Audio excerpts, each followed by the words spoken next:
Hey everybody, welcome to Goots' Wrestling Pod. I'm your host, Ray Goots, and we are talking Beach Blast 92. Man, Yeah, before we get into that, totally beaching. what happened? Totally beaching. Dude, they put no effort in making this feel like beach team, but we'll talk about that in a second. But Yeah, we got to talk about something else that's bitching.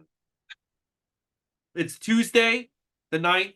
It's around 9 o'clock at night. And Tony Kahn, by the way, he's still tweeting. Uh, Yeah, he's still going. He's still bitching on the Tony Kahn. Twitter. 2 weeks ago, not a week ago, actually. Jinder Mahal came back to Raw. He had a fun little segment with The Rock where they Oh, try you got to go even further back than this, my friend. but There was, I believe it was, what pay-per-view was it? They did a press conference afterwards, and Tony Khan talked about how he uses Tony Khan cage is now match. yes, Tony Khan is now using Cage Match ratings to tell you that his show is good. Cage Match, Yes, the website. that's the metric that he uses, cage match ratings, as a metric to show you how successful AEW is being. He mentioned this at a press conference, Mhm. and then people afterwards would dunk on him about this. Because for those of you guys who don't know, Cage Match is a website where pretty much anybody can rate matches and pay-per-views and so forth. And the thing with that, the problem with that is that lately there's been a lot of tribalism, right? So if you're a WWE fan, you like pile on like the high ratings to WWE shows and matches, and if you're an AEW fan, you pile on the ratings, the high ratings and stuff for AEW matches. So it's not a legitimate source for, I think, ratings, in my opinion. I Yeah, don't use the rating system there. Do you? Do you, Ray? no, I don't give a fuck. Yeah. You know whose only ratings I used to only like to kind of take seriously? This is back in the day. And I really didn't take it seriously, but I kind of would go to his opinion. I haven't looked this guy for a year. We're Facebook friends, me and this guy now. His name was Scott Keith on the Ransomania board. He was the only guy I'd like be like, oh, what did he think? But looking back, he had really bad taste in Mm. wrestling. Look, there's a lot of matches we can overall agree are the greats of the greats. And I think time. I remember like one of my friends said to me, Shawn Michaels Undertaker at the 25th WrestleMania is going to be one of the greatest matches of all time.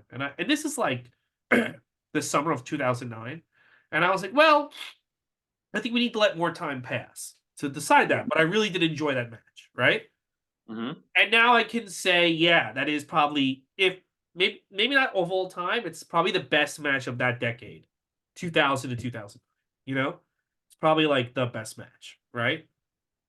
Shawn Michaels Undertaker.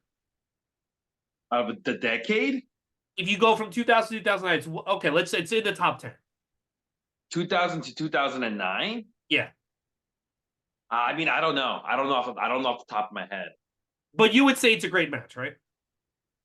Um, yeah, I would say it's a good match. Yeah. Yeah, but like I don't think you can call it one of the greatest of all times when it happened because we have to like you have to see how it settles, which is like kind of what we're doing here. When everything's settled now, Lex Luger's not going to have any more matches, and we're watching his matches now, and we're like, oh, this is fucking great. That's fucking great. But you need to let time. But I also kind of Can I feel ask you a question about that match? Where would you rank it? Like, give me the range from the matches up until today's point, to 2024. Would you say that WrestleMania match of Shawn Michaels Undertaker is top 20 greatest matches of all time? of all time, we're talking like from the beginning of Yeah, yeah, since up to now. probably not, but probably No, top I would 30 not. or 50. I don't even know if I would put it in the 50. I think I'll say this. I'll say this. It was the match of 2009. Okay, that's fair. That's Yeah, fair. Yeah. I'll say that. It was the match. There's nothing you can't beat that match in 2009. But I also think I think they've had better matches, but we'll get to them when we get to them. My point is I also kind of feel like the AEW shows will be happening and people will be tweeting this is the greatest cage match that ever happened. And it's like what are you talking about? It just happened. Like how could you be saying that? And I kind of feel like so no, I don't judge anyone's because there's so many matches people said were like classics in AEW, nobody talks about. say what you will about Shawn Michaels and Undertaker, people still talk about that match. You know? Yeah, I see what you're saying. Yeah, because there's the past 5 years or so, there just happens to be more classics and 5 stars than there's ever been, right? Somebody Yeah, even but I made a don't point. think I Well, don't my think they're point true is that 5 stars. they're just because we're getting so-called more classics and 5 stars the past 5 years doesn't necessarily mean they actually are that good of a match. It's just that the rating system has become a lot looser A lot than, kinder, yes, especially when yeah, it comes to AEW. I more just think, lenient. It's become very lenient, you dude, know? Dave Meltzer gave 5 stars to the parking lot brawl with the best friends, and was it Miro and who was it that they had the parking lot brawl? I remember like Sue picks him up at the end. Yeah, uh-huh. He gave that 5 stars. He didn't even give like he never gave Kurt Angle a 5 star match, and he didn't give like Shawn Michaels and Razor, I think, even, or Brett and Owen 5 stars, and he gave that stupid match. And to me, it's like, all right, now it doesn't mean anything. You are kinder to this company because this company has been kind to you. So I don't trust your judgment anymore. You know, I've never trusted his judgment. I mean, I I don't never think trust his people judgment, but should. that's like if when Dude, remember he gave Andre Hogan WrestleMania 3 -4 stars. I mean, -4. he still stands. I'm not saying that should have been a 5, but -4, come on. No, get the But fuck my out of here. whole point is like people say to Tony Khan, the ratings are the toilet, the this, that, and third, CM Punk beat you up, and he just goes cage match, which is insane. But that to me is like you're a Looney Tune. Like I couldn't take him seriously. Like if I had serious business to do with Tony Khan, if I'm in Warner Brothers or whoever, and I go like, "You really think cage match is like an important thing in terms of your business?" And he goes, "Yes." I would be like, "Meeting's over. Like you're an idiot. Meeting's over." Like if you like if that's like your favorite website, you like the fact that everybody on the website likes what you're doing. That's one thing, but to announce it to everyone and kind of be like, "This is why I'm doing such a great job." It's fucking Looney Tunes, I think. I I heard it's his favorite porn site. So, There's no porn there. I've checked. Anyway, I mean, no, so he gets off. yeah, he drew. Oh, good. So Jinder Mahal came back last week, had a fun little segment with The Rock, and then I guess I didn't really watch Raw last night because I was stand up, but I guess him and Seth Rollins had a segment, and now there's a match on. Jinder came out on Monday to bitch about The Rock. Seth came out, and then they're gonna have a match on Monday, and Raj Giri or something like that, right?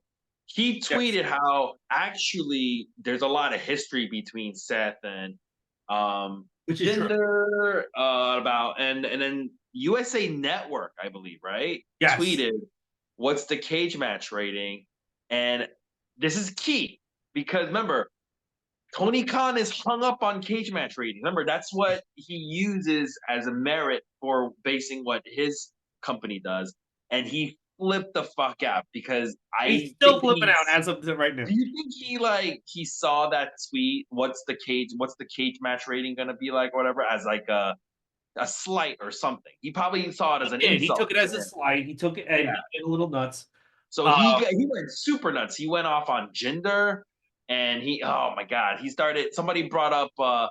He said Jinder's never won a match, and he never won a match. How is he getting a title shot? And somebody brought up Hook because Hook challenged Samoa Joe, the AEW World Champion, yeah. and and he's like, well, Hook has this many wins, and then Eric Bischoff gets involved. He makes fun of Eric Bischoff. Somebody wrote, didn't Abaddon like wasn't she off TV for like 2 years? She comes back, wins one like match, and she's already getting Well, he goes, "This is automatic. the number one contender match. The difference between her and this is what Tony Khan goes. The difference between her winning a number one contender match and Jinder Mahal just getting a match." And I'm like, bro, who gives a fuck? Like, let Dude, Jinder. he's a former world champion. Yeah, he is. Abaddon used to have red hair. I mean, it's not the same thing. But also, it's like, it's clearly like they're just trying to kill a week until they get to the Rumble. So they're gonna have and Jinder's back, and I think they want to make him a big deal again. So they're gonna let him wrestle Seth. I mean, how else are you gonna get this guy to be a big deal? Vince buried him once he got bored with him. And now I think Triple H wants to make Jinder a guy again. You have to have him interact with people. And Also, it's scripted, so yeah, you can it's a shit. do stuff like this, right? And I Okay, You know, someone actually made a good. Somebody made Kane, up a good point. Kane had a bunch Somebody, of losses when he got the title shot against Austin in '98. Nobody was screaming about that. Who cares? Like, the storyline was Vince is now going to bring in Kane to fight Austin. Okay, let's see what happens. somebody made up a good point. Somebody said that Tony does this on purpose.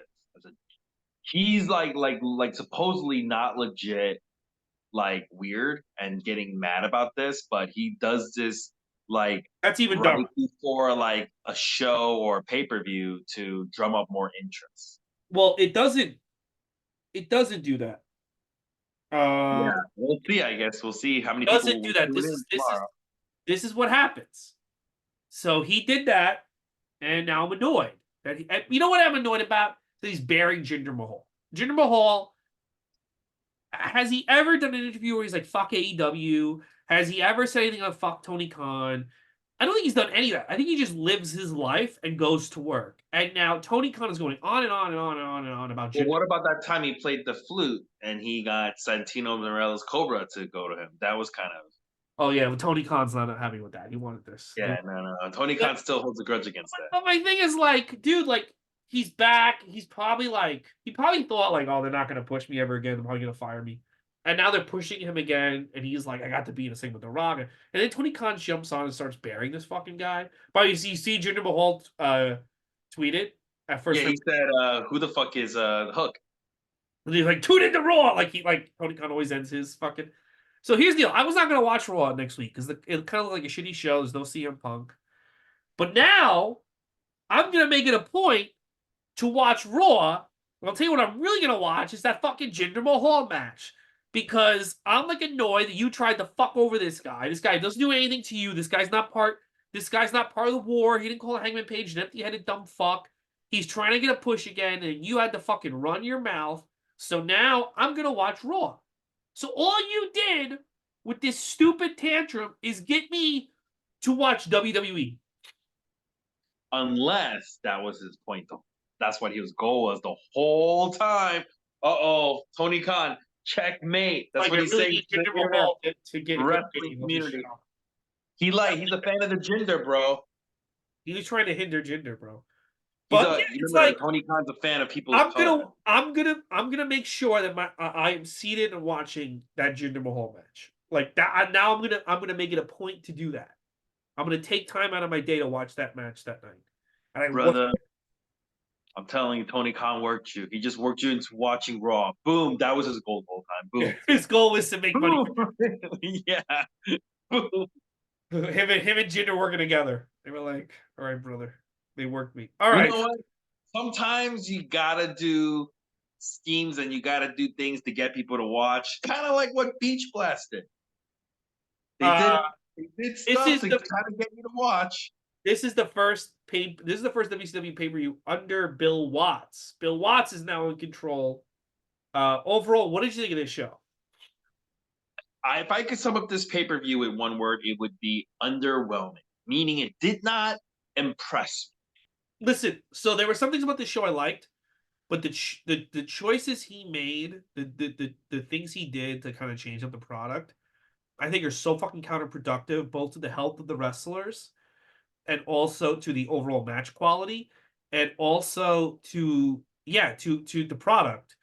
Um, I heard about these changes when I was younger, and I heard so many people from Paul Heyman to Arn Anderson to Steve Austin complain about these changes. But watching them, you know what the big changes are, like the two big changes, right? me. Yes. Tell them. He removed the mats from the floor, and Hmm. he fucking made jumping on the top rope illegal to the point where if you jump on the top rope, you get disqualified. Now, I get his logic with the top rope because he said I wanted to like take away the top rope so that when someone does it, I can build a big angle around it and it could be like Yeah. a real injury angle. I Mhm. get that, except Arn Anderson jumps on the top rope and hits a regular move, it gets disqualified. So that's fucking the. But the thing I don't get, and there's also another change. He made it much dimmer. He made the whole like place dimmer and more like dingy looking. That was his choice, by the way. The thing with the mats off the floor. Now, here's the deal. If the wrestlers are just gonna stay in the ring, okay, great. But you have guys bumping on fucking concrete the whole show. And And I think that kind of like I I think think they that kind did of it more so because there were no mats. what? Like, I don't think they would normally take that many falls on the floor if there were mats there. It made a Like, lot I of the just matches uncomfortable because like they're bumping and they're not it's like you would think like okay, you took the mats away, don't go outside then because you're gonna bump on fucking concrete and it's concrete, bro. It's fucking concrete. It's not. There's no give, but they keep doing it. And I gotta say this: if you don't think some of the bumps some of these guys took on this show took years off their lives or their career, you're out of your fucking mind because the only one who's still going is Sting. Everyone else has been retired or is injured or is loopy or is fucking dead, like Brian Pillman. And that final bump that Brian Pillman takes, it's like, why the fuck, dude? Just have mats, bro. he Like, didn't hit them. He didn't hit the concrete. he hit that ramp though. That ramp is still just. Yeah, but that to be fair, people been taking bumps in that ramp before Bill I know, Watts but got the out. way he does it, Yeah, but but that has nothing to do with Bill Watts. Fucking with Bobby the E Watts, was he's the jumping onto boss. the fucking ramp way The before Bill boss, Watts and got he's in fucking there. the finishes. No. Again, I'm not gonna give the ramp bumps to fucking. I blame that on Bill Watts. That's insane. He can say I don't want to ramp anymore. Eric Bischoff said I don't want to ramp, but we never saw a ramp ever again. He's the boss. Yeah, but the ramp was there before Bill Watts. That's like saying like But the ramp that's was there before Eric Bischoff. He got rid of it. yeah. Then kudos to Eric Bischoff, but I'm not Well, then gonna. Bill Watts should People have got were rid of it. taking so then when Bobby Ian was taking bumps on the ramp before Bill Watts got there, whose fault was that then? That's the fault of Jim Herd and stuff. They shouldn't have let him do it. I This is the thing. I don't Listen, think if Tony Khan starts lighting wrestlers on fire, and then a new guy takes control and is still lighting guys on fire, I'm still going to be so critical of that guy. I'm gonna disagree with you on a couple of points here. Okay. Now, I think Bill Watts is an idiot for taking mats off the concrete, Yeah. right? But I noticed in this pay-per-view that wrestlers were going on the floor more than they did I think they were previously, trying and to I prove a think point. it's because there were no mats. And Yeah. that just shows you how stupid wrestlers are. Yeah, I agree. I agree. You can't blame that on Bill Watts, though. But yes, you can because Bill Watts. Yes, I'll tell you why. Because Bill Watts said to the wrestlers, "You can't jump off the top rope anymore," and that's done. So if he took away the mats, he can say to them, "You can't go outside anymore. You can't fight outside anymore. You have to keep the matches in the ring, work your matches around." Okay, I get that. You're right. You're right about that. But let me ask you this: if you're a wrestler, because I could tell some of these wrestlers are thinking like, now that there's no mat there, I think it'll be more impactful if I fucking take a fall there. People are gonna gah, they're gonna ooh and ah more, and that's why they target the floor more. And that's like you can't blame that all on one person. Now, taking the mats off the floor, I agree, that's stupid. But Yeah. to blame The all the reason, wrestlers but the reason. So let me give you some let me background on finish. Bill Let me finish. Watts. Please let me finish. All right. But to blame all the wrestlers taking bumps on the floor all on Bill Watts is stupid because if I was a smart wrestler and I saw that there were no more mats on the ground, I would be like, I'm not taking a fucking bump on the concrete. I'm gonna fucking do it in the ring. That's why that's why the smarter kind of guys like Sting. If you Like watch Greg Sting's Valentine. match, he took like one bump on the concrete and it wasn't even a bump. Majority of it was stupid as McFoley, Yeah, you I know. know? But that's why Sting is still going because he was smart enough to go, like, I'm not fucking taking those stupid ass bumps on the fucking concrete floor. Here's why I do blame Bill Watts. You need more context. Bill Watts was a control freak. He would fine wrestlers if they were late. He would fine wrestlers if they did something that annoyed him. He took away catering. He only had sandwiches. He would constantly fine you if he didn't like something that you were doing. So if he's gonna do that, if he's a control freak on that, he can be a control freak on the outside. Like you saying like I don't blame it all on one man. This guy's a control freak. So if he wanted wrestlers, if he took away the mats, and I don't know why I don't know the reason for that. I know the reason for the top rope thing is I want it to be more down the road. But my thing is this is that like if these guys are taking these bumps on concrete and you don't want them to, all you have to do is find them. Because if every time fucking Brian Pillman falls on his fucking head on the concrete, you find him $5,000. the next time he's gonna not do it because he's basically not working for free.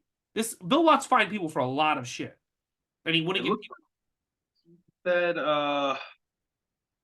Bill, okay, this is what I'm reading. Watts also implemented some other rules that seem ridiculous in today's wrestling world. He banned fighting around ringside area. So it looks like he maybe when he realized people were going out to the ring more, he started banning that as well. Okay, yeah. So there you go. He did do Yeah. something.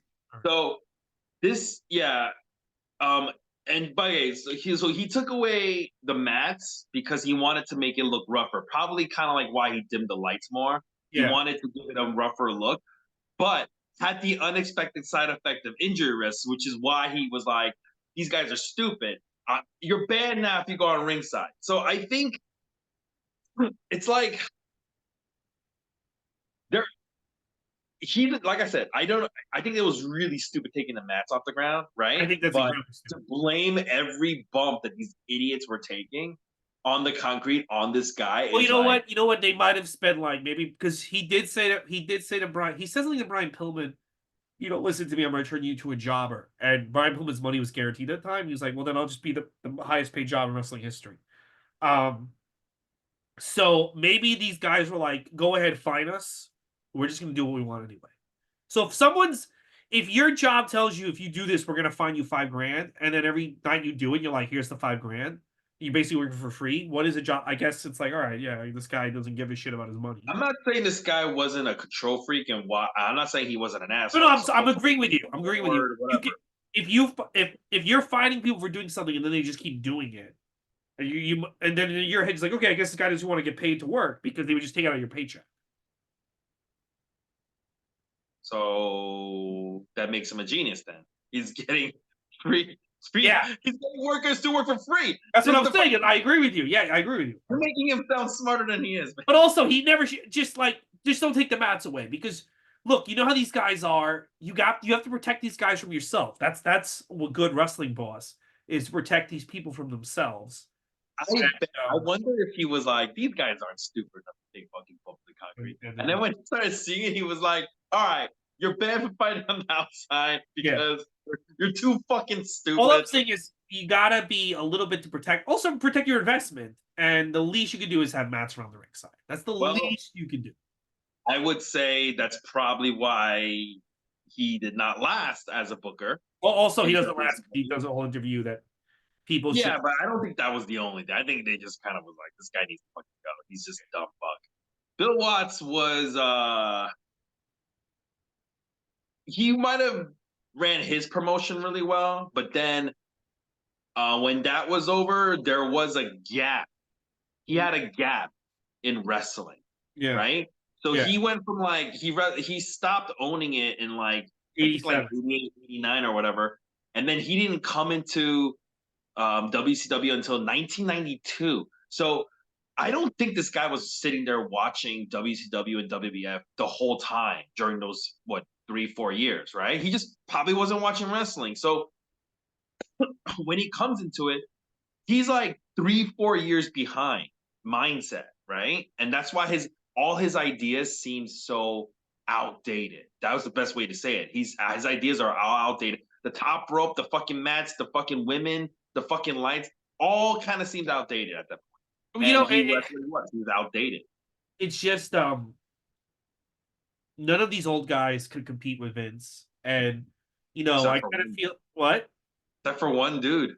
And you know what? Some of these matches, well, Eric Bischoff was an old guy at the time. Now he is, He but looked old, just though too. some of these matches, like it's just like I kind of felt like WCW is moving a little bit forward the last two shows, and this feels like just complete. There's some great matches on this show, but it just feels like a complete step backwards. And Yeah, this felt like a step backwards. you know what? That's You know right. what to me would like really hurt the show is that you call the show Beach Blast, and the poster and the logo, it's all bright colors. And then you get to this arena, and there's nothing bright and colorful about it. It just looks like this dingy fucking arena, and it's like, why are you calling this Beach Blast and then making it look like a fucking dungeon? You might as well just call it like Terror Fuck or something. Like it just Well, like you're not even trying to stick to the theme. for those of you guys who want to know the location, it was actually Mobile, Alabama. Just nowhere near a beach. Yeah. They had a makeshift beach on stage for Beach Blast 1992 World Championship Wrestling beats the Heat because it was taking place on June 20th, 1992. It is summertime, I think. Mobile, Alabama, Yeah, it's 5,000 people are in attendance. And the intro graphic lets us know there's going to be a bikini contest. I did not know there was going to be a bikini contest. yes. And the schedule matches. Once again, we get Tony Schiavone and Eric Bischoff, the hosts of the show, introducing us, and they're both dressed like fucking dads going to the beach, bro. They Yeah, look, they dress so old.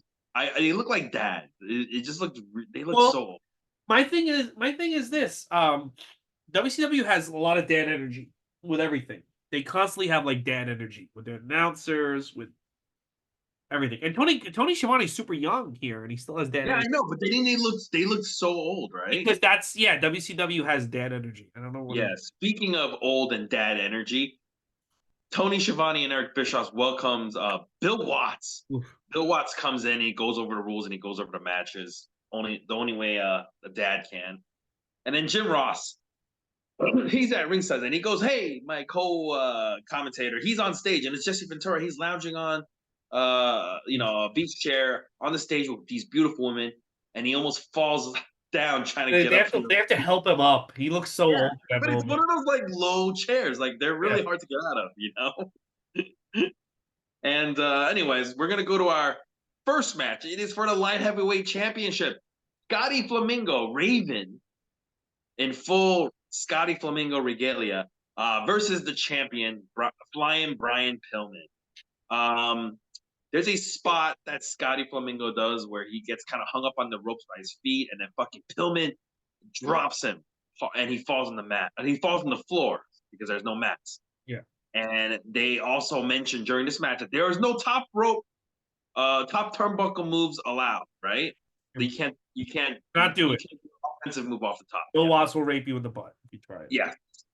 And this they do this as Pillman goes up to the top, and then he has to be like waved off, like, "Hey, you can't do that shit no more." Yeah.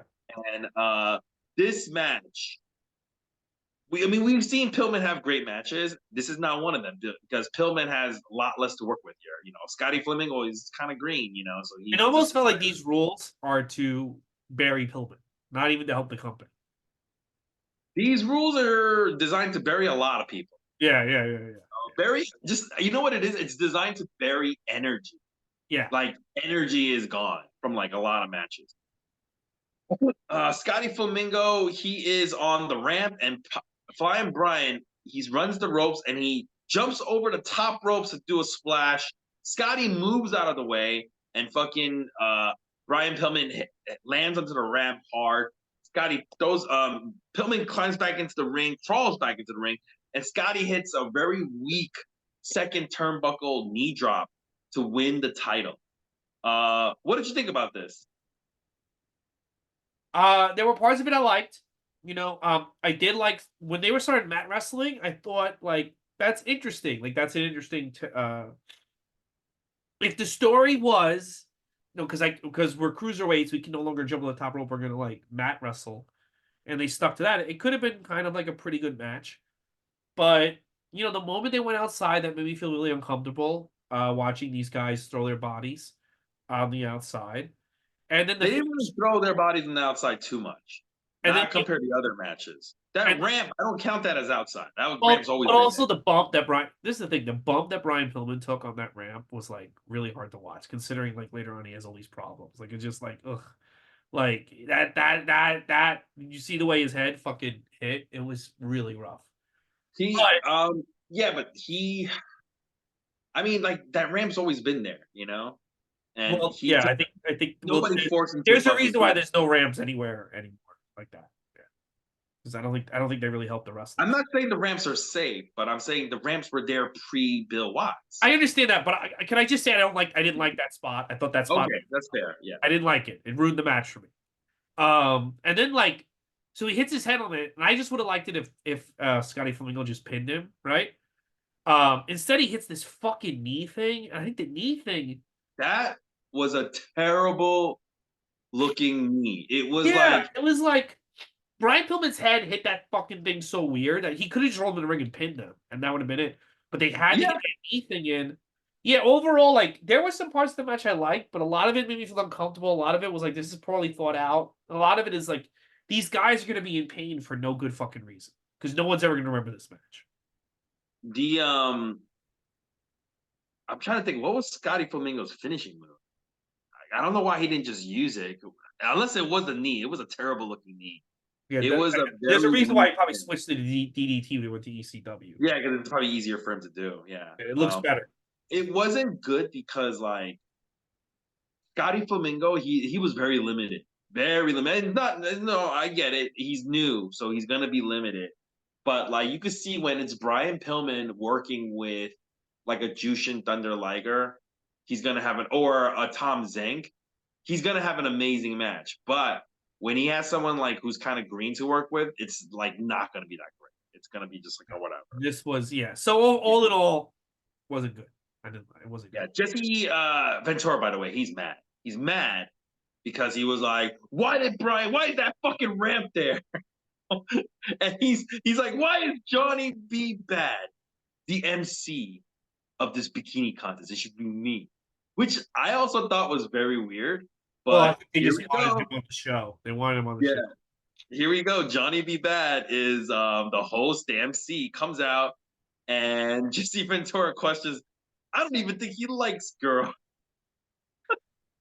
You're And you know what I was thinking when I was watching this? Let me ask you a question. Do you think Vince McMahon Jr. got the idea of Goldust from watching Johnny B. Bad? well, he liked Johnny B. Bad. He wanted Yeah, I know. I know. He was a fan of Johnny B. Bad. So do you think he got the idea for Goldust for this? no, Oh, okay. no. Because he gives off that like, oh, that mock gayness thing. Like there's something there that you can harness. You can see it. But they just do a poor job with it in Well, Johnny. no. Vince liked Johnny B. Bad because he wanted him to be like Little Richard. He liked the fact that he acts. He looked and acted like Little Richard, the singer. Yeah, but with really, really big overtones of Well, like that was Little Johnny B. Richard. Bad. When I'm watching this, I'm like, he's doing both blackface and doing gay face. He's doing both. Well, they wanted him. He was gay without them saying it. That was the gimmick. Yeah.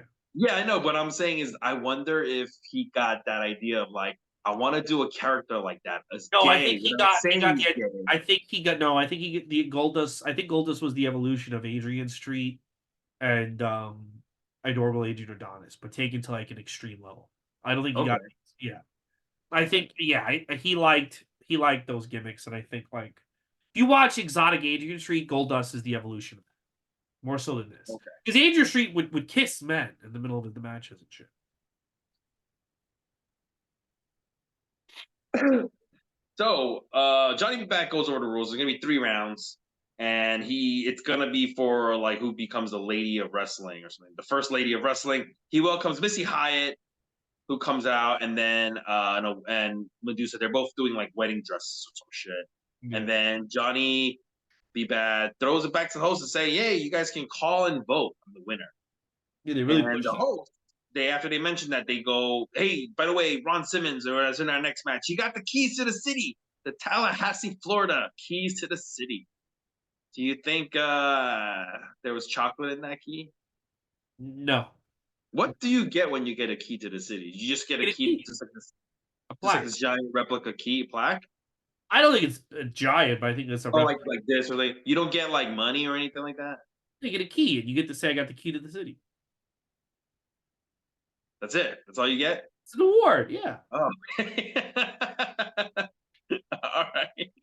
Why All would they right, give you money? They give you you a know what? key. You get to fight the tailor-made man. That's his reward. Match number His reward is he gets a title in 2 months. That's the reward. Yeah. Match number 2. Tailor-made man. Terry Taylor versus Ron Simmons. Both men are wearing green tights. I bet you they were kind of annoyed at that. The couple of shoulder blocks that Ron Simmons does, but Taylor fucking drops too early. So it's very visible that they're not connecting. He's just Yeah. falling, and it kind of looks like shit. Ron Simmons dominates most of the match, including a bear hug, but Taylor fucking eye pokes him, gets out of it. Simmons tries to do a football block, but misses, and he lands on the ramp. And then Taylor beats on him, and then Ron fights back and hits like a swinging power slam for the win. After the match, Jim Ross is interviewing Ron Simmons, and Ron says his ultimate goal is to be the best. And you could be the best too, just like me. And I'm gonna be a world champion. He says it right here. What did you think about this match and this promo afterwards?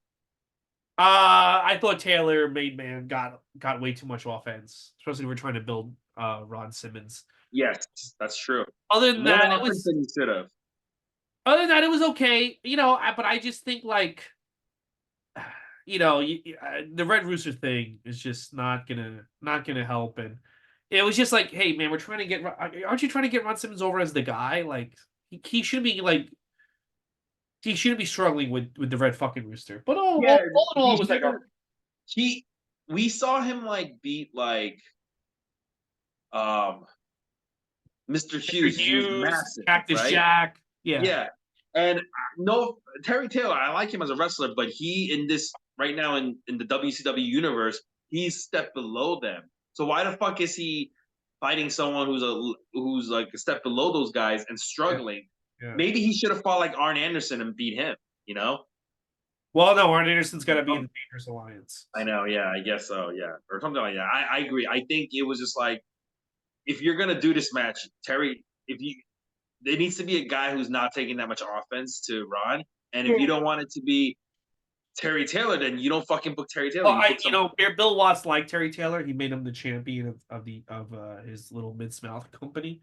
So maybe he was like, I want to give Ron and Terry Taylor the same push. So, but Oh, you can't do that, brother. I want to give him the same push in the same match. hey, but you know what? Terry Taylor leaves for WWF soon, pretty soon. I think. I think this is his last appearance for a while. But Oh, okay. You know, in this interview, he mentions that he's going to be world champion. Do you think he already knew by now he was going to be world champion? I wouldn't be surprised with Bill Watts. Bill Watts, that was his big idea. Bill Watts walked in, so I'm going to put the belt on a black guy. Yeah, yeah. That's his only idea. He did it in his company. He does it here. But you know what? It was a good idea. I think it was good to give him the belt. I mean, it didn't work out in the long run, but I think it was good. 1 second. Okay, so yeah, so Rod Simmons, he got the win, but Yeah, and most likely he knew he was probably going to be world champion because he mentions it in this promo. Oh, by the way, what do you think of the shirt? Ooh, Austin 316, nice. You didn't have a Bobby Eaton shirt? Bobby eating that pussy. Yeah, there's a guy on Twitter with that name, Bobby eating that pussy. Read what? There's a guy on Twitter with the username Bobby eat that Bobby in that pussy. That's actually very funny. Yeah, but no, I don't. I don't have a Bobby Eaton shirt. Would you get a Johnny B. Bad shirt? I would get a Mark Merrow shirt before I get a Johnny B. Bad shirt. So. Would you get a York Foundation shirt? I did like that. Yes, I would. That one that was pretty cool. What about a Scotty Flamingo? Yeah, and a Raven shirt. Scotty Flamingo. All right, we're gonna keep going. We're gonna go to match number 3. It is another young upstart, Marcus Alexander Bagwell versus Greg the Hammer Valentine. Woo. Bagwell holds in the beginning he's holding his own against the veteran because it's like basically a veteran versus a rookie, a young guy. Mm-hmm. And Bagwell's holding his own, including a pair of decent looking drop kicks, some good drop kicks that he had. But the Hammer takes over and he starts beating on him. And he's working on Bagwell's left knee. Bagwell's favoring his left knee for the rest of this match. And I'm thinking, oh, you know what I was thinking when I was watching this? I was like, all right, I get this. It's like you got the young, good-looking buff guy versus the sagging old veteran.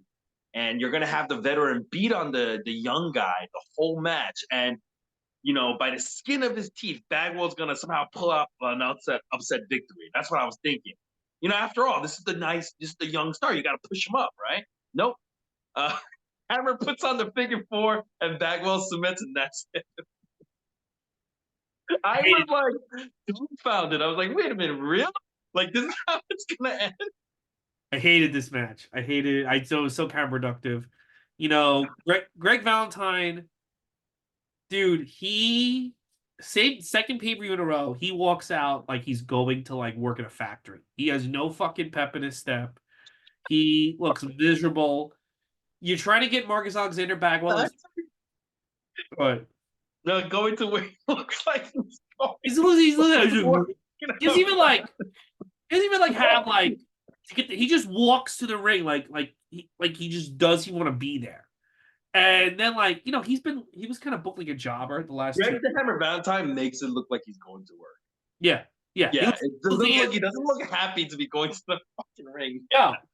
And you're trying to get this fucking young guy over, and Greg Valentine the last 2 years has been portrayed as a loser in WWE. I mean, and and it just what it feels like to me. It feels like to me it's like, well, this guy was in WWE, so we have to push him, and it doesn't matter that the guy was a loser in WWE. You know, and to me that always strikes like that always tells you WWE's better. Like the fact that they got Greg Valentine and they're having him beat Marcus Bagwell. He's beating Marcus Bagwell because he was in WWE. You know what I'm saying? Think somebody was trying to teach Bagwell a lesson or something? That's a waste of my time because it's like, well, you're not getting Greg Valentine at this point in his life beating Marcus Alexander Bagwell does no one any good. You know what? I was surprised. Bagwell his career will survive this. He actually will continue on. But yeah, I was dumbfounded by this. It was, um, Jim Ross and Jesse Ventura. They show footage of Cactus Jack versus Van Hammer It looked like a brawling good match. outside. What? It looked like a good match. Yeah, they were fighting outside in a Falls Count Anywhere match, and they're doing this as a reference because the next match, Cactus Jack is going to be in a Falls Count Anywhere with the WCW World Champion Sting. This is kind of weird. The world champion is in the middle of the card in a non-championship match. That's right, no title on the line. For this Falls Count Anywhere, Cactus Jack versus Sting, they start right away fighting on the ramp. Yeah. And including Cactus Jack taking a body drop and getting hit with a bulldog in one continuous camera shot, moving back and forth. I thought this was great camera work. Yeah. Amazing camera work. Cactus Jack does an elbow to the fucking floor, and when he does it the first time, his right knee hits the fucking concrete first. The commentators call it right away. They're like, he's favoring that leg, and he's gonna be favoring it. To Cactus's credit, he doesn't ever let it hinder his performance in the match. Hinder his performance in the match. But every once in a while, you see him like grab it. Cactus Jack has a bunch of more hard falls on the concrete. It's just him the whole time, taking back body drops, suplexes on the concrete, and they keep fighting on the floor. They're fighting on the floor like this whole time. They get back in the ring, and then Cactus Jack takes over. He puts Sting in some wrestling holds, which Jesse Ventura is surprised by. And then they take another crazy spill over the top, back onto the floor. Cactus Jack picks up a chair, and he starts hitting it with a chair. And the Cactus takes another backdrop. This time he takes a backdrop suplex from Sting onto the concrete. Brutal. That was brutal. It looked like he landed on his head, right? You know what? This match, I like this match, but I felt like a lot of the bumps he's taken this match looked way worse than stuff he did in WWE. Yes, I agree. I 100% would say, watching this, I was like counting the years off Cactus Jack's career. I think, and no one talks about this match. They like to talk about the Rock match. They like to talk about the Hell in a Cell. I think the damage was already done to this guy with matches like this before he even got to Hell in a Cell. Yes, I agree. Yeah. Anyway, this match is continuing. Cactus does a second elbow drop, this time from the second turnbuckle to the floor. But in this spot, Sting is supposed to move. Sting moves. And fucking Cactus just eats it on the fucking concrete. Then Sting takes him back up to the ramp, slams him, hits Cactus Jack with some chair shots, and then asks Cactus. But Cactus, to his credit, this is when the first time I ever saw Cactus Jack, and I was a fan of it. Because I don't know if looking back on it now, maybe it could seem like he's no-selling, but he keeps getting back up, kind of like the Undertaker, right? And he's like almost unfazed by anything. Like you hit him and he'll fall down, but then he'll get back up. And it was like he really seemed like a crazy person because he was like unfazed by anything. But then Sting finally goes up to the top turnbuckle and he jumps to do a flying clothesline on Cactus Jack on the ramp, covers him for the win. After he loses, you can hear Cactus Jack just squealing into the camera. Man, match of the night. Yeah, the best match of the night. Cactus Jack is one of his favorite matches in WCW. Great match. He did say that. Yeah. Great match. You know, in his book, he said in the book, when I read it in '99, he goes like, "This is one of my favorite matches, and I will wrestle Sting again one day. I should have wrestled Sting more. I'm gonna wrestle him again." So I always thought like that's the indication that Sting is gonna come in WWE one day. Because I thought like, Mick Foley would go to Vince, like, I want to wrestle Sting. Like, you got to hire him. And obviously it never happened. But they did wrestle in TNA, so he wasn't wrong. He did eventually get another match with Sting. That is true, man. Damn, He said TNA. Sting was an underrated opponent of his, which I agree. Uh Yeah, this this and to 10 me, people saw that rematch. yeah. To me, this is the best Sting match we've seen so far on this road, on the road we've been on. You mean singles match? Yeah. Yeah, Yeah, oh, I yeah, this would tag say. match of the Steiners was also good. Yes. Yeah, but singles match wise, I agree. I think this is the best Sting match we saw. Sting, when I was watching this match, Sting is not taking any of the bumps. None of those Oh, bumps in the concrete is he's taking. But this whole time when you're watching this, you get a sense of like dread in Sting, in that like you don't think this guy is gonna overcome this Cactus Jack monster. Like he's just he just keeps coming. Like he keeps coming, and it's like all the big moves were being done by Cactus Jack. All the big moves being taken were by Cactus Jack, but he just kept coming and coming. And Sting, it almost felt like Sting the whole time. He's just kind of trying to run away from this guy, right? And it was I don't know. He looked good in that way. And then when he fires back up and he finally beats this guy, I was like, this was a very good Sting match. And yeah. I liked I like this match a lot. it. But here's the thing: this match would be just as good if they had mats around the ring. Like Yes, that and takes away from it for me because I know I've seen Mick Foley walk around Caroline's. I know what's going to happen to this guy. So not having mats hurts this match. It doesn't help it. That's all. yeah, and I would also say I think this match could have been good even without those elbow drops to the floor. Even Yeah, if there were mats, it's gonna fucking hurt you. But I'm saying he could have. This match would have been good even without those two yeah. spots. So that's my only criticism, and it's not nothing to do with those two guys. It has Yeah, everything. but it was his choice, and it was still a fantastic Yeah, match. it's their choice to do that. There's these two Yeah. guys. Let's go to match number 5. It is a 30-minute Iron Woo! Man. So that means this is the wrestler with the most amount of pinfalls or submissions during the 30 minutes time duration is the winner. Mhm. Just like the previous match, Rick Rude is a champion. He is a US champion, but the title is not on the line in this 30-minute Iron Man match. It's It just like a match wasn't. with no, yeah, it wasn't. It wasn't on the line. It was just a no stakes match. That's kind of weird. This show is very weird. It just doesn't make any sense. They do mention it. The title's not on the line. And then Jim Ross goes like, why is he wearing it then? Why is he wearing the belt? And Why even Ventura have was this like, match then? yeah, exactly, dude. You're right. You're If I'm exactly Ricky hitting the point. Steamboat, you have to have a 30-minute Iron Man match for Rick Rude. Okay, so when I win, I get the title, right? No, you don't. Well, then I'm not gonna have the match. I'm just gonna stay home. Yeah, I think they said the storyline was that like he was mad at Rick Rude because they were making false accusations on his family. That's why. Gives a But shit.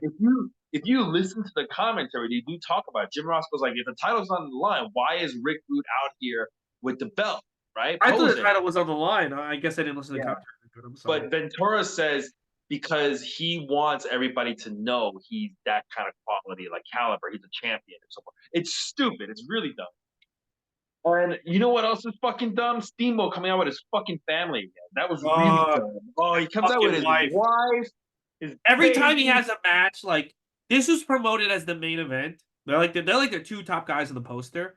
Every time this fucking guy's promoted in a serious match, she's got to show the fuck up. She wasn't at Starrcade '91 at the fucking Battle Bowl, was she?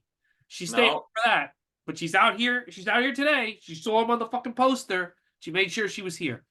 And they're all wearing like matching gis. And it's like, oh, can you guys like they gotta match the get the little fucking gi on his little son, and it's just so like I don't want to see this in wrestling. And like he brings his son into the ring and they have to wait for his son to like leave the ring. And as soon as his son leaves, Ricky Steamboat starts attacking Rick Rude like a heel. And Jesse Ventura points that out. He's like, "Oh, he fucking suckered Rick Rude. Rick Rude wasn't gonna attack him when his baby son was in the ring, and Ricky Steamboat planned it. He attacked him right when he wasn't suspecting it, and right away Ricky Steamboat attacks Rick Rude's ribs, and Ricky Steamboat's dominating the first 8 minutes of the match. Rick Rude, very little offense, just constantly getting hit in the ribs, selling it for the first 8 minutes. Then out of nowhere, Rick Rude hits like a fucking high knee to Ricky Steamboat's jaw, and then he fucking pins him for the first fall. I was like, what the fuck? You get all this offense and you get hit once and you fucking lose. Yeah. And unlike other what do you call it? Iron Man matches, there's no rest period at all. They No. just go straight ahead. Yeah. And Rick Rude just starts attacking him some more, hits his Rude Awakening neckbreaker finisher for the second pinfall for Rick Rude. So it's 2-0 for Rick Rude. Then, in another stupid fucking moment, Rick Rude climbs up to the top turnbuckle and he fucking, does a flying knee drop on Ricky Steamboat, which causes a DQ and he gives Ricky Steamboat a win. And then Rick Rude just hits an inside cradle on Ricky Steamboat for another win. So it just cancels it out. It's so stupid. Oh, It's just dumb. It did nothing. That accomplished nothing really. yeah. I don't like. Rick, I don't like Iron Man matches. I don't like them. you know what's the best Iron Man match I've ever seen? But Was Brock Lesnar versus Kurt Angle on SmackDown. They did an Iron Man match on I thought SmackDown. Rock Triple H was good in 2000, but That was good too, but I just thought the Brock. I don't know if you remember the Brock Kurt Angle one, but yeah, that was that good. one, that one he purposely uses a chair to get 2 pinfalls. Remember Yeah. that? Yeah, to get like one up. And that's what they should have done in this. If you're gonna cheat to get a DQ, you should be doing it because you're like, it's gonna help me get an extra win, not just one, but it's gonna help me get like two. You know what? Stupid. You know what? When I was a kid, I saw this poster in the black and white pro wrestling magazines, right? And the 30-minute Iron Man match, and I was like, that sounds. It sounded to me like homework. I was like, that sounds horrible. Who would order that, right? And watching this match, it was not good. And now that I realize it wasn't for the belt, it's even fucking worse. Yeah, it wasn't for the belt, man. That's true. It wasn't. Yeah, it makes it even worse because there's nothing on the line. There's no stakes to this. Yeah, exactly. The waste of And everyone's time. yeah, it's a waste. And so, anyways, Rick Rude is just beating on Ricky Steamboat for a while, and then he tries to get him in a tombstone, but then Ricky Steamboat reverses that tombstone and gets his second win. Then Ricky Steamboat and Rick Rude, they go up to the top rope and they hit a suplex off the top, which is somehow legal. So what they're saying is if you do like an aerial attack off the top rope, that's illegal. But But if I hit a suplex where we're both on the top, that's legal. I maybe because the only way again, maybe the referee's like, well, if I disqualify them, they both just gain a point. So it's like they have to keep wrestling for 30 minutes anyway. So fuck it. But wouldn't the guy who's getting suplex off the top not get disqualified because he's not the one executing the move? That's true. Listen, this This top is rope stupid. man These are was stupid Bill fucking Watts stupid. rules. Was Yeah, fucking these are stupid. stupid Bill Watts rules that fucking contradict themselves. Fucking idiot. Stupid cowboy. Um, but all right. So then they double close on each other, and they're both down at the 10-minute mark. There's 10 minutes left. Then Ricky Steamboat hits a body slide for the third win. So now they are they tied? Yeah, they're tied up. They are tied up, and they start trading near falls, and then they slow it down, right?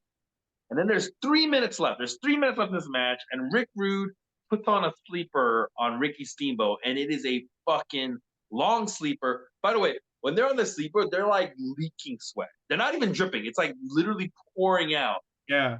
And he holds the sleeper for 2 minutes and 30 seconds. That's how long he had the sleeper. Because when he put it on, there was 3 minutes left, and then there was like 30 seconds left when they get out of it. It's a fucking long sleeper. It is. It's not a good match. Yeah. Ricky Steamboat does like he pushes off the while he's in the sleeper, he pushes off the turnbuckles. Kind of like the way Bret Hart and Roddy Piper did at WrestleMania. But unlike that one, they doesn't Ricky Steamboat doesn't go over Rick Rude, right? So Yeah. it looks like a really shitty fatigue cover. And that's kind of like how Ricky Steamboat gets his fourth win. And then there's less than 30 seconds left, and Rick Rude is now scrambling and he hits 5 near falls, but the time runs out and Ricky wins. Nothing. Uh, I mean, I don't think it was a terrible match, but it is not like a good It's match not a either. terrible match, but this is just why, like, as a kid, I wasn't into WCW because it's like it's just wrestling for wrestling, and it's there to kill time, and it's not there to tell a story. It's not there to be exciting. It's just like these guys are gonna wrestle for 30 minutes just because, and I didn't find that good. I agree. I agreed. It was just not good. It there was just too many stupid things in this match. It's just it is not good. Everything I thought it was gonna be as a kid at 11, when I was 11 when this show happened.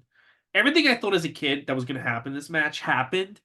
And that's why I didn't want to order the show.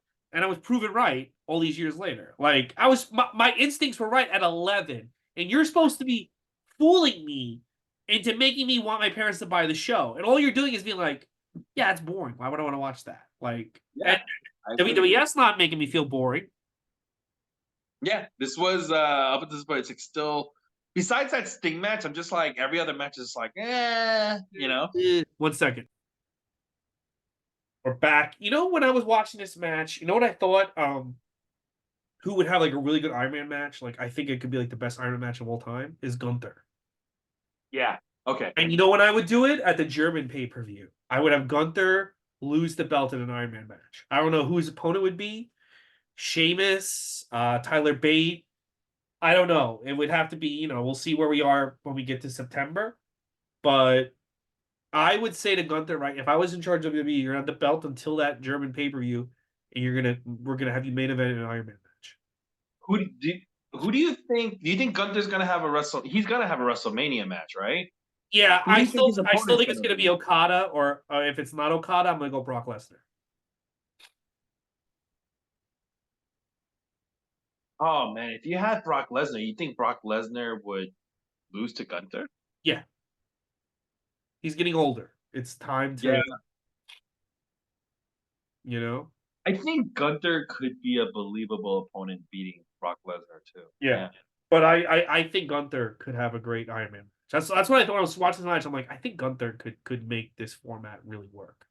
I think you're right. Yeah, I think he could. You know what? Also, here's the thing about Gunther too is he is somebody who utilizes on a regular basis different finishing moves, Yeah, different finishes to an ending to his matches. So he could beat you in multiple different ways, in an Iron Man match, and it would be believable. Like it wouldn't be like a Scotty Flamingo fucking knee drop. Be like, what the fuck is this? yeah. Um. Anyways, let's talk about another amazing part of the show. Johnny B. Bad, he comes out for round 2 of this 3-round Bikini. contest for the first lady of wrestling. It is the bathing suit portion. The way I could have sworn in the beginning of when he was going over the rules, he said the first round's just a dress, second one's a bathing suit, and the third was supposed to be a two-piece bikini, right? I could have sworn that's what he said, right? But Yeah, anyways, this is the bathing suit part. She comes out in a one-piece bathing suit, but with a motorcycle kind of theme to it. yeah. And fucking Missy Hyatt comes out in a two-piece. I was I like, just say Medusa looked amazing this show. Like, oh yeah, she's very attractive. But you know she's what I not. also, you know what I also, Yeah, you know go what ahead. I also noticed about, like, especially the second outfit, the third outfit Medusa wears. Sorry, is that this is before they had all these push-up bras. This is before they had like all these different like things to enchant their looks. So like she looks great, but like her tits are just like they're not being pushed up. They're kind of just you don't No, get. I think those are implants. I don't think they're implants yet. I think they're coming. Implants are coming. No, she gets like ginormous implants later on, but I think these are I implants. mean, The way they go. but she looked phenomenal, Medusa. Both the last two outfits. I will say this about her. I always thought she was an attractive lady. So Yeah, and but like she looked what was that pay-per-view we watched where she was in it and she looked oh, great? AWA. Yes, yeah. I remember seeing her and she was like, wow, she was really attractive when she was younger. She But looks. this is the first time you see her in revealing stuff at a young age like this, and it is like, yeah, she is she's statuesque in a way, She's right? right there to me in 1992. She's the hottest woman in wrestling by far. But the Oh crazy wow, part hotter this, than Sherry? yeah, the craziest part to me is we're supposed to think Missy Hyatt's hotter. Like we're supposed to be like whatever Yeah. it's Medusa, and Medusa blows her away, dude. Medusa blows her away. I guess I don't know. I guess if you're like a little kid, you might have thought Missy Hyatt was hotter. I don't know. Well, I mean, they don't really pick a winner here, I guess, But we're technically. But supposed to anyway, like they want the audience to think Missy Hyatt's hotter, yeah, yeah. Because but she's, she's I guess not. she's a good guy. But what's kind of weird in this is that anyway, I just thought it was weird. Like, how come Medusa comes out in one piece and you, Missy, comes out in two piece? It's just Because I not, I think don't they know. I just thought, did whatever they yeah, I guess they don't really fucking care. It doesn't matter. Anyways, popcorn break. We're gonna go to match number 6. It is a 6-man tag with Ole Anderson as a special enforcer referee. It is the Dangerous Alliance of Bobby in Austin and Arn Anderson with Paulie Dangerously versus Nikita Koloff, Dustin Rhodes, and Barry Windham. Another match with no stakes whatsoever on the line. Austin and Barry Windham, they start the match similar to how they started Wrestle War in 1992. want. And what do you call it? Nikita Koloff, he sickles. So Nikita Koloff, he fucking hits his like Russian sickle, and Arn Anderson goes over the top ropes. And that should be a DQ according to WCW rules, right? And Yeah, even Paulie gets mad and he starts like, that's a DQ. And Jesse Ventura on commented, that is a DQ. And it's not a DQ. These fucking WCW rules are so fucking annoying. They're they just just like, hurt the show. they I remember hurt, when I was they hurt the energy of the show. when It's I so was a bad. kid and I would read the newspapers, yeah, the New York Times. I would read in the black and white wrestling magazines.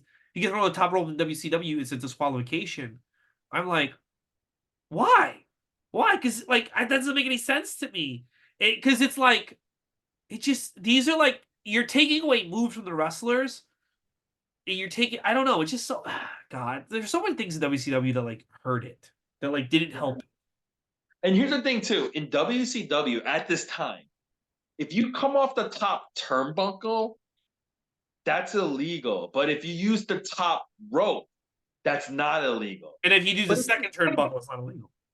yeah, but you know the top rope, even if you just come off the top rope, that's not illegal. But it's the same fucking height, dude. I know. It's just dude. It's stupid. It's just really dumb. It's just really dumb. Bill Watts added stupidity that took away from the matches and the logic of the show rather than it was just like, dude, he He was added stupidity to an already stupid show. It just made it yeah, even it worse. was already stupid with Kip Fry and the other fucking guy. Yeah, yeah, it was already stupid, but he just made it stupider somehow. Yeah. God. That's quite a feat, man. That's amazing. It's a all right. So, by the way, during this match, because nobody gives a fuck in this match, there's no stakes. Nobody gives a fuck. They do mention that Medusa is in the lead in points at 51-49. So Medusa right now at this point, people do think that God. she is. Yes. Dustin Rhodes, he gets worked on most of this match, and while he's getting worked on, Jesse Ventura does mention, he goes, I bet you he's calling out for his daddy. I was like, where is Dusty? Where is Dusty here? He like Dusty? disappeared. He's What? just the booker at this point. Well, he's one of the he's one of the well, Bill Watts is the booker. Dusty's just working in the office. Doing what? Like answering phones or some shit? No, he's like I don't know what he's doing. He's doing something. Oh, yeah, because I was just like, I know he's here and he's such a personality. Why isn't he like on the show somewhere? He's You probably know? butthurt that they brought in Bill Watts to be his boss. He's probably like, baby, I'm the boss, baby. He's Yeah, like, that's stupid because I would have been I like, he's could such a loved character. Like, I would have put him have in been trouble. wrestling in WWE, baby, and now I'm trapped here Yeah. with Bill Watts as my boss. You know he didn't. Yeah, you're probably right. He's probably bitter about something. Yeah. Anyways, Dustin gets hit with a stun gun by Steve Austin, but he still manages to make the hot tag to Barry Windham, and the crowd doesn't give a fuck. They do not care. There's no stakes in this at all. Nobody cares. You know what made me realize about this when I was watching this and how the reactions to this match? These guys were all in that War Games match, Yeah. right? Yeah. Where the crowd was going ballistic. And I realized that nobody here gives a shit about any of these guys. They only cared about Sting and fucking Ricky Steamboat. You know what I think it is though. I think the follow up wasn't good for the Dangerous Alliance because I really thought Dangerous for years. I thought the storyline ended at War Games, and I guess it keeps going. But I think people didn't care. I think people like treated that War Games as a blow off to that faction, and that it's still going. I think people are like, well, I don't care anymore. Yeah, I guess so. But the steam is out. Nobody gives a Even fuck that's what about I'm saying. But like, I think yeah, I think it peaked there, and then everyone's like, we just want to move on. Yeah, I think you're right. But then chaos ensues. Everybody's in the ring. Arn Anderson's coming off the top rope. The fucking special enforcer referee, he's not doing anything. He's not enforcing a single thing. Arn Anderson comes up top again, and this time only sees it and only calls for a DQ fucking victory. But everyone keeps fighting. This full feud between the Dangerous Alliance and the Good Guys is not over. Ugh. I mean, Yeah, your thoughts? I didn't like it, but I'll tell you what. So at the very end of the match, they get disqualified. It Arn and Bobby Eaton just stop, give up. They just give up. They just walk away. Right? They stop. Even like Austin is still beating on Barry Windham outside. Yeah. And he is. And when I saw that, I'm like, this is why this guy becomes the man. Because the minute the bell rings, Arn Anderson and Bobby Eaton just a blank slate. Like it's over. Like we're okay. Our job's over. We got to get to the car. Right? And you can see that. And these two are supposed to be some of the greatest. Austin is like, I don't give a fuck that the bell rang. I don't give a fuck. Like, and my character is supposed to hate these guys. I'm gonna keep swinging, and you can tell like the other two good guy wrestlers are like, oh wow, this guy's still swinging. He's not just leaving. Like, and then they have to like improv a little. Austin, you gotta. But that little thing at the end, it's like this is why this guy became the man. I bet you when Austin came to the back and got chewed out, they're like, hey, when the bell rings, it's closing time. Dude, Do you understand? so Don't put funny. in extra overtime. You think it's for fun? It's work. Look at fucking Greg Valentine. Do you think he's here? Dude, Here when the match is like over, Bobby looks so fucking checked out and just looks like he looks like he just cannot wait to get to the diner. Like he just is so fucking done. He breaks character. Austin is still like, no, I'm still in this. Like the, a lot of these old timers have that mentality, like the Yeah. demeanor, they're just like, right? yeah, Austin is like, I don't care. He's still young. Yeah, he's My still character hates Barry Windham. I'm not letting Barry Windham go. Is Right? there anyone like Greg Valentine right now that just like walks to the ring like they're going to work? No, because I think now everyone's so conscious of that, whether you're in WWE or even TNA. Even Tommy Dreamer, who's like kind of like the new Greg Valentine, he looks excited to be in the ring. He never looks like, oh God, I'm here at work. I hate it. But Greg Valentine, but that was his style in the looks like 70s. he's Like, going to work at a but the thing about a wrestler in the 70s is like, you interview them, like, I don't want to have like a 20-minute match. I want to beat this guy in 2 minutes and go home. I'm here to win. I'm not here to put on a show, and that's kind of like how Greg Valentine's attitude is. Like, I'm just gonna go in that ring and win and then leave. Yeah, I think maybe like Greg was in this era where wrestling was changing to like his disliking, And I think like he just was like, this is not my wrestling. But yeah, like there's Yeah. every now and then when I watch, because I thought this match kind of boring, but like there's every time I watch Austin, there's a moment where you realize why he becomes Stone Cold Steve Austin. I can't get that image out of my head of like Greg walking to the ring like he's going to work at a factory. It looks so ridiculous because he's got like this flashy robe, but he just looks so bored and miserable. Like it's just the robes so don't fit him. It looks like he's just wearing a uniform to go to work. Like he looks so unhappy. Yeah, he just like he doesn't pose it. He just like walks to the ring, like, all right, let's get this over with. Yeah. Oh man. All right, so Eric Bischoff, he is with Ricky Steamboat. He's interviewing him, and Ricky Steamboat wants to give thanks to all the fans for standing by him, even with those false accusations. While he's talking, Ricky Steamboat is looking at the wrong fucking camera the whole time. And then finally, his eyes fucking like trail, and he finds the correct camera.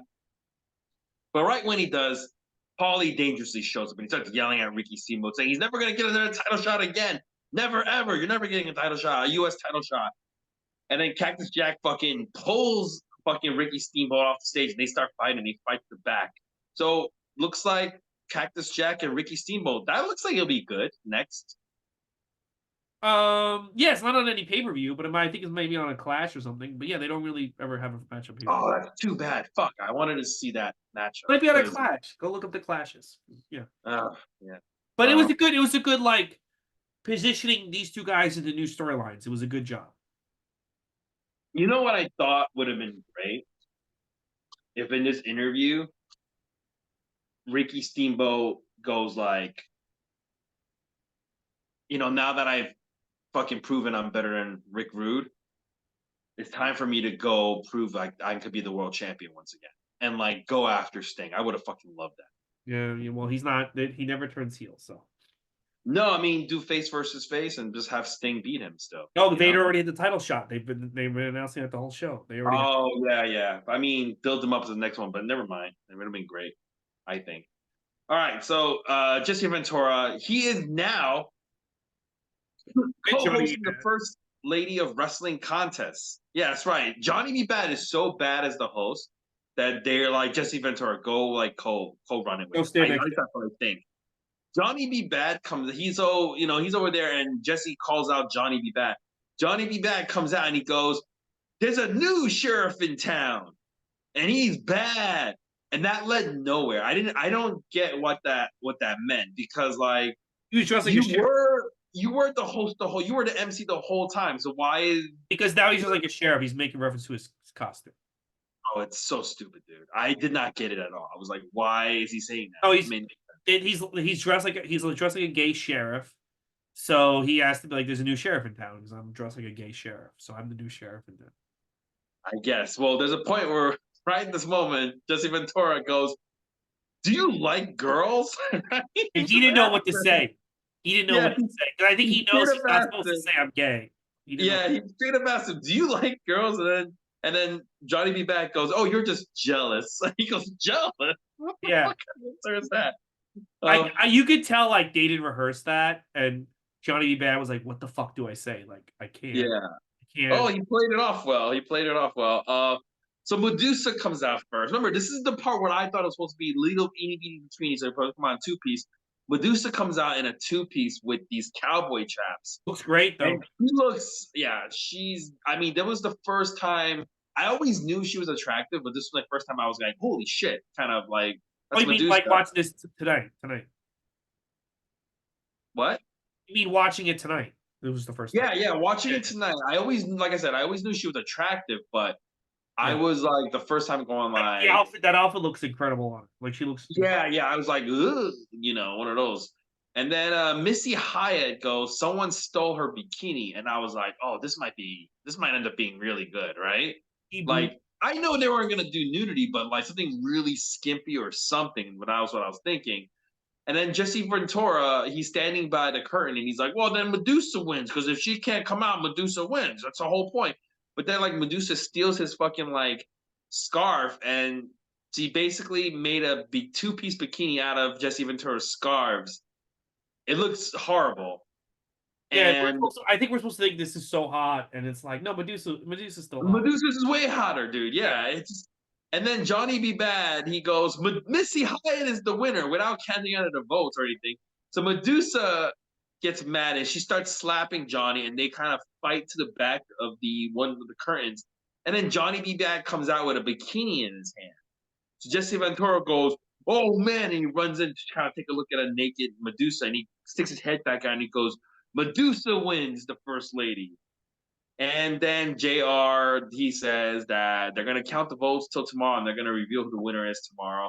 JR just does not like working with Jesse. I really feel that. Like He probably didn't. Yeah. he doesn't like going back and forth. He doesn't like Jim Ross does not want to play the WWE Gorilla Monsoon game. He just wants to call the action. Which is so weird because he did so well with Lawler, who was his argumentative foe. I think he liked Lawler. That was like he liked them. They were friends. Oh, For some yeah. Well, he just what does did you not think like about? just in the sense he doesn't like Jesse Ventura. Well, I mean, I he probably didn't, but I thought his comments. I mean, I always liked his commentary, but man, this segment was brutal. I fucking hated it. Yeah, it was, but Medusa's outfit made up for it. So Yeah, but this felt like this was like a Bill Watts idea, right? Like this fucking like let's I fucking. don't think this is a Bill Watts idea. I think this was already there and he had to just go with it. I think they already had this. Oh, okay. Because this is like, yeah, I just thought it was stupid. I was like, I don't think Bill Watts likes to do bikini contests. I think he probably would have been like, wow, let's have Steve Williams wrestle again. That's what we should do instead of this bikini. I want man hitting man. all right. So we're gonna go to our final match. This is for the World WCW World Tag Titles. Terry Bam Bam Gordy of the Bad Street. What happened to Bad Street? They're gone. The Freebirds, you mean? The Freebirds, yeah. They're still there, but here's the thing. In Japan, Steve Williams and Terry Gordy were a tag team. They were doing really well. Yes, but like he's also a member of like the Freebirds. I would thought they said it done like some kind of well, I don't know. I thought they He's not. Well, no, because now his persona is completely different. He can't. yeah, I guess you're right. So it is Terry Gordy and Dr. Death Steve Williams. As Ray mentioned, they were a legendary tag team in All Japan Pro Wrestling in the 90s. Miracle Violence Connection. Yes, the Miracle Violence Connection, MVC. And they're going to be fighting the Steiners, who are the champions. Terry Gordy and Scott Steiner to start off. They start off with some mat work, but turns into a slap and shoot contest. And then Jim Ross says that Rick, during this, he goes, Rick Steiner got a degree in education. And Jesse Ventura goes, what? What, kindergarten? That shit made me laugh. That was good. What, kindergarten? So they keep mentioning there's a feeling out process, but it's a fucking long feeling out process. Everybody's got to feel each other out. And then finally, Rick Rude fucking belly to bellies Dr. Death, who's way bigger than him, which was kind of cool. The teams are like evenly matched. So nobody's getting the upper hand except for MVC, who has like a slight edge because they do these dirty moves. Like the ref's not looking and they'll double team. They keep doing that. So they're kind of getting a little bit of an advantage. And they start working on Scott Steiner's left knee. Um, this is not a bad match, but it's like really underwhelming. I was expecting way more. Me too. Me too. Yeah. And yeah, it really didn't deliver. Like you wouldn't say this was a bad match, right? No, but it shouldn't have gone 30 minutes. No. Yeah, yeah. Like that's you're like, I know this is not a bad match. I can't because I've seen bad It matches. shouldn't be the main event. It should be going 30 minutes. But like it's like I was expecting a lot more than just this, right? And this was not what I was envisioning. I feel like my thing is Watts and JR love Steve Williams. They love him. They love Steve Williams, yeah. And nobody wants Steve Williams in the main event in 1992, except for these two guys. Except for the Japanese. Yeah, and it just doesn't translate. Whatever they do that Japan loves doesn't translate to me, and they don't seem to have good chemistry with the Steiners. Yeah. So then Rick, Rick Steiner finally makes a hot tag, and he cleans up. But the MVC they start taking turns on fucking Rick Rude and just fucking beating on him. And Scott Steiner is outside the ring because he fell off the top and he got kind of hung up on the ropes on his left knee, so he's nursing his injury. Rick then makes a hot tag to Scott Steiner, and Scott Steiner comes in. He starts throwing slams and throws, and he hits a Frankensteiner right as the time expires. So this fucking match doesn't give us a real finish. It gives 30 minutes raw to end this show. Yeah, this is such an underwhelming show. There's so many matches that you think are gonna be really good. Like even Rick Rude's, Ricky Steamboat, fucking NBC versus Steiner's, but none of these matches live up to their true potential. You know? No, it's again, it's just wrestling for the sake of wrestling. It's just I want these guys to go 30 minutes because I need to kill 30 minutes. Not because I think it's a good idea or not because like it's gonna be the best type of it's just I just need to kill 30 minutes. And that was the attitude on the house show circuit in the 80s and 70s, like Terry Funk and fucking Jack Briscoe and go an hour. So that's an hour I don't have to worry about. That's an hour I don't have to worry about, right? On Which proves that Bill Watts is in that old mindset. Exactly, exactly. Yeah. And so you have Ricky Steamboat and the Steiners each doing going 30 minutes. Like, all right, that's an hour I don't have to worry about. But it's not a good hour. And yeah, all in all, I mean, and the thing about it is also, it's one thing for the matches not to be that good. The presentation is such a downgrade. You compare it to even 2 years ago of how their sets and the lighting and everything WCW had. He did a huge downgrade in production and how this is Beach Blast, and it looks like they're in a prison.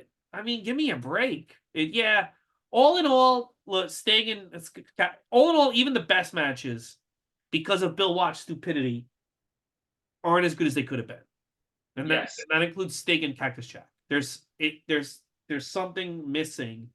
It's the mats that's missing. Well, there's something missing in every match, and all in all, not that good. All right. So what's next, man? All right, next week, Great American Bash 92, Sting versus Vader in a tag tournament. Then we have SummerSlam 92, which main events with Bret Hart versus British Bulldog. In 3 weeks, Halloween Havoc 92, which is Jake the Snake versus Sting. And then in a month, we have Survivor Series 92, which main events with Bret Hart versus Shawn Michaels. Shawn Michaels' first main event. What are you for, Andrew Nebro? Well, I'm still looking forward to Vader versus Sting. This is Yeah, the one where I don't think I've ever seen this match, but I I heard it's think it's good. one. Is it? I'm. Don't tell me if It's, I'm right or wrong. Let me be surprised, but I think like Sting hits his head on the fucking post and Vader beats him or something like that. you'll see. Okay, and it's gonna lead to like Ron Simmons and all that shit. I Or yeah, remember. Ron Simmons definitely beats Vader for the belt. Yeah, I remember like this was like when I was like getting to WCW and I was like, man, this Vader guy is scary as fuck. I was like, this guy is scary as hell. And like he beat Sting. I was like, oh my god. So what about you, man? What are you looking forward to? I'm looking forward to Survivor Series 92 because I do kind of want to watch it. It is very interesting that in 92 they're main eventing because they only have 4 big shows that year: Shawn Michaels and Bret Hart, and I kind of want to go back and rewatch that match. And also, yeah, that show I kind of haven't seen that much of because I was annoyed at Hogan. SummerSlam 92 and Survivor Series 92, I'm very annoyed Hogan's not on them back in the day, so I didn't really watch them as a kid as much as I watched the Hogan ones. So Mm-hmm. it'd be fun. And also, I was annoyed they weren't doing the Survivor Series matches. They only do one in the 92 Survivor Series. But now I look at it, no, that's actually a plus. But back then I was annoyed. I wanted those matches. Yeah, I think because when you're younger, you're probably just like, oh, it's not tradition. Yeah, But you're right. In hindsight, it was the best even thing they could have done. now, it's better to just have like one or two of the traditional Yeah. teams, Survivor Series teams, and they're not have all the matches be these fucking team matches. Yeah, so that's the one I'm looking forward to. All right, guys. So that's the podcast. Please subscribe. Follow us on Twitter, Instagram, Ray Goots Comedy on TikTok, Andrew Son of Lee on Instagram, and we're gonna have some announcements about WrestleMania week. We're partnering with another big podcast, well, much bigger than us, and also the Patreon, Goots Forever. But we're gonna have some updates about the Patreon. It is coming, I swear to God. So go there if you want to throw some support. And Andrew, thank you so much. I'll see you next week for the Great American Bash, Daddy. Thank you, Andrew. Yeah, that was good, man.